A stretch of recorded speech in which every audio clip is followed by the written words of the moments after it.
Baiklah, di sini saya akan menjelaskan tentang regresi menggunakan EViews, yaitu tutorial vector auto regression var. Nah, sebelumnya sebelum masuk ke tutorial, saya akan menjelaskan apa itu var. Nah, var sendiri adalah model statistik yang digunakan untuk menangkap hubungan linear antara beberapa time series atau deret waktu dengan mengasumsikan bahwa setiap variabel dalam model bergantung pada nilai masa lalunya sendiri dan nilai masa lalu dari semua variabel lainnya dalam sistem. Nah, var sendiri bersifat simetris, artinya tidak ada asumsi bahwa suatu variabel lebih dominan atau eksogen dibandingkan variabel lainnya. Nah, model ini tepat digunakan untuk menganalisis dalam memahami hubungan timbal balik antar variabel. Nah, kelebihan utama var ini adalah kemudahan dalam estimasinya menggunakan OLS serta fleksibilitasnya untuk analisis lanjutan seperti Granger causality dan impulse response function. Nah, ada tahapan-tahapan untuk var sendiri. Yang pertama yaitu kita melakukan uji stasionaritas data. Nah, ketika kita uji stasioner untuk setiap variabel, nah nanti akan muncul stasioner tingkat level kah atau stasioner tingkat difference kah. Nanti ketika semua variabelnya ada yang di tingkat level, semuanya di tingkat level, maka nanti kita langsung tidak menggunakan uji kointegrasi. Nah, jadi langsung stasioner, terus pemilihan lag optimum, uji stabilitas, uji kausalitas Granger, terus var, dan terakhir impulse respon. Nah, ketika kita melakukan uji stasionaritas data dan yang kita temukan dia itu stasionernya di tingkat difference, maka kita harus melakukan pemilihan lag optimum, kemudian uji stabilitas, kausalitas Granger, dan uji kointegrasi, di mana uji kointegrasi ini untuk menentukan kalau terkointegrasi kita menggunakan VSCM, jika tidak terkointegrasi kita menggunakan var. Nah, juga sama setelah terakhir impulse response and forecast error decomposition of variance. Nah, ada satu lagi, jika stasioner tingkatnya di second difference, maka urutannya pun sama. Kemudian ada pemilihan lag optimum, kemudian ada uji stabilitas, kemudian ada kausalitas Granger, kemudian ada uji kointegrasi, terkointegrasi VSCM. Nah, seperti stasioner tingkat difference. Kemudian di video kali ini saya akan menjelaskan menguji antara analisis var terhadap hubungan antara jumlah uang beredar, inflasi, dan suku bunga di Indonesia. Baiklah, selanjutnya kita langsung saja ke tutorialnya. Buka saja aplikasi EViews-nya, kemudian klik file, lalu klik new, lalu klik work file. Nah, karena sini data yang saya gunakan adalah bulanan, jadi saya menggunakan monthly.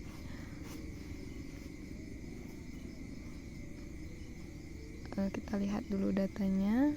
Data yang saya gunakan berakhir 2019 Desember dan berawal di 2014 Januari.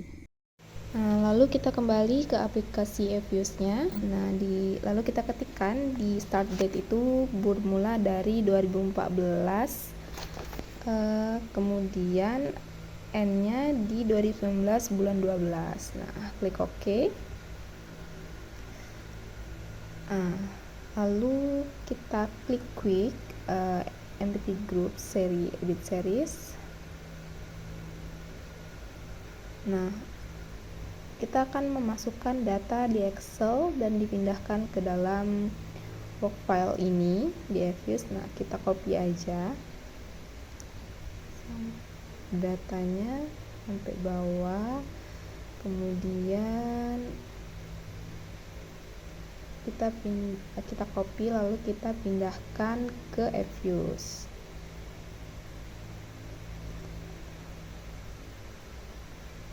Oke, klik yes. Nah, sudah masuk semua datanya. Nah, kemudian kita rename judulnya. Share 01 kita ubah menjadi jumlah uang beredar. Kemudian untuk yang share 02 kita ubah menjadi suku bunga.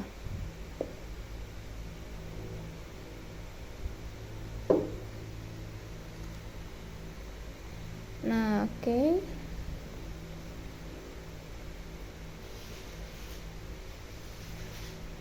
Kita klik yes. Oke, sudah semuanya, maka bisa langsung kita clearkan, closekan, dan klik yes. Nah, selanjutnya kita akan melakukan uji stasioner untuk masing-masing variabel. Nah, klik unit root test, standar unit root test, klik sudah benar level, oke. Nah, karena probability-nya masih 0,1458 jadi belum stasioner, kita lakukan unit root stasioner lagi, unit root test lagi di standar unit root test, kemudian pindah ke first difference, lalu klik OK. Nah, di sini sudah stasioner karena probabilitasnya sudah di bawah 0,05. Kemudian kita beralih ke variabel selanjutnya, yaitu jumlah uang beredar. Caranya juga sama, unit root test, standar unit root test, kemudian klik level dulu. Nah, klik OK. Nah, masih tinggi probabilitasnya, jadi kita coba lagi unit root test untuk first difference-nya. Nah, di sini dia sudah stasioner karena sudah di bawah 0,05. Lalu terakhir di suku bunga, lakukan hal yang sama. Unit root test, standar unit root test, kemudian di level pertama kali. Nah, untuk di sini sudah stasioner ya. Namun kita tetap menggunakan first difference untuk uji selanjutnya. Karena yang untuk variabel lainnya di first difference baru bisa stasioner. Kemudian klik semuanya. Inflasi, JUB, suku bunga, open, terus asfal. Nah, untuk first difference itu menggunakan rumus dengan diawali D ya. D, inflasi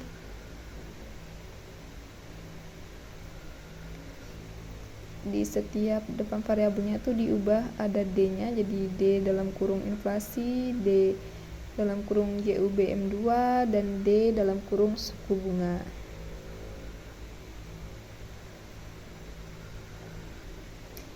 Lalu klik OK.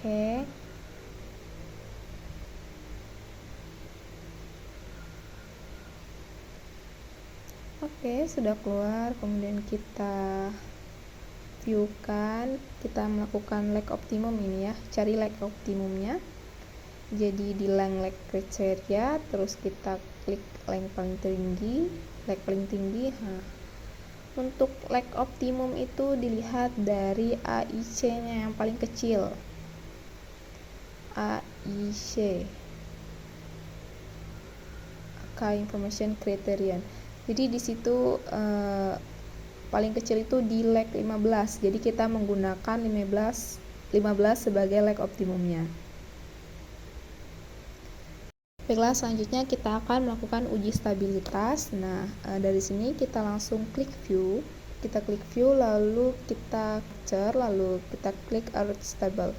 Nah, karena modulusnya itu nggak ada yang di atas 1, jadi ini sudah lulus ya uji stabilitasnya. Lalu kita coba di arrow graph.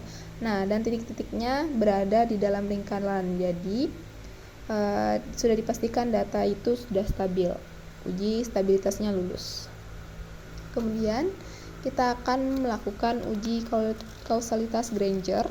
Nah, klik view, terus residual structure, lalu Granger causality. Nah, kita ubah like-nya tadi 15 ya.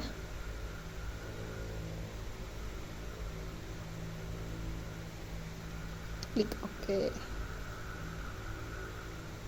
Ini hasil estimasinya. Nah, kita akan melakukan uji kointegrasi. Karena kan kita tadi itu dapatnya first difference, jadi kita view, kita lakukan uji kointegrasi di view, lalu co-integration test. Oke. Nah, probabilitasnya itu karena dia kurang dari 0,05, jadi kita menggunakan VECM karena statusnya terkointegrasi.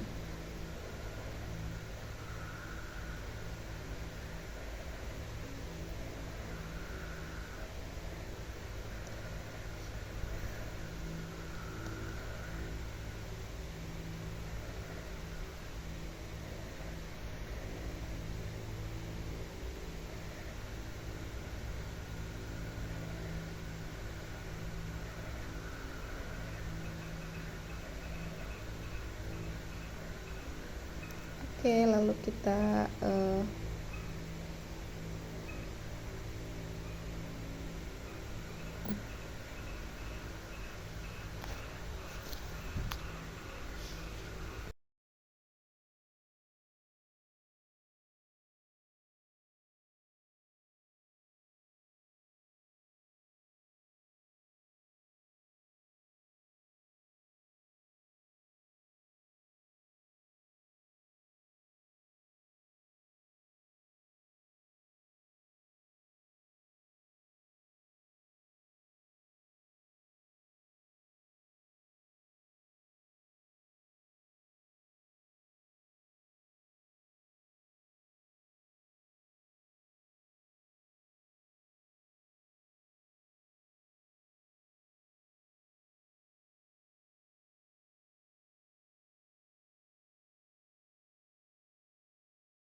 baiklah, untuk co-integration test kita ubah ke on. Oke, nah ini kan semuanya itu probabilitasnya itu di bawah 0,05, jadi kurang dari 0,5. Jadi kita menggunakan VECM. Nah, kemudian di sini kita langsung ke estimate. Lalu klik diganti part types-nya jadi VECM. Lag-nya sudah diperbaiki. Nah, klik OK. Nah, sudah. Nah, untuk T hitung, kita akan membandingkan dengan T-table-nya. Jadi cara nyari T-table itu di sini di data tadi ada di, nah ini rumusnya TINV, probabilitasnya kan 0,05. Jadi ini kan datanya sebanyak 72 dikurang 2 jadi 70. Nah, kita enter. Nah, cara membandingkan T hitung dengan T-table itu ketika jika nilai T hitungnya lebih besar dari T-table, maka berarti ada pengaruh di antara setiap variabel. Nah, jika ini lebih besar dari T-table-nya, maka ada pengaruh, berarti ini berpengaruh. Nah, kemudian kita ke terakhir yaitu uji impuls. Nah, langsung saja di sini view, lalu impuls respon. Ini 12 karena kita 12 bulan ya. Oke.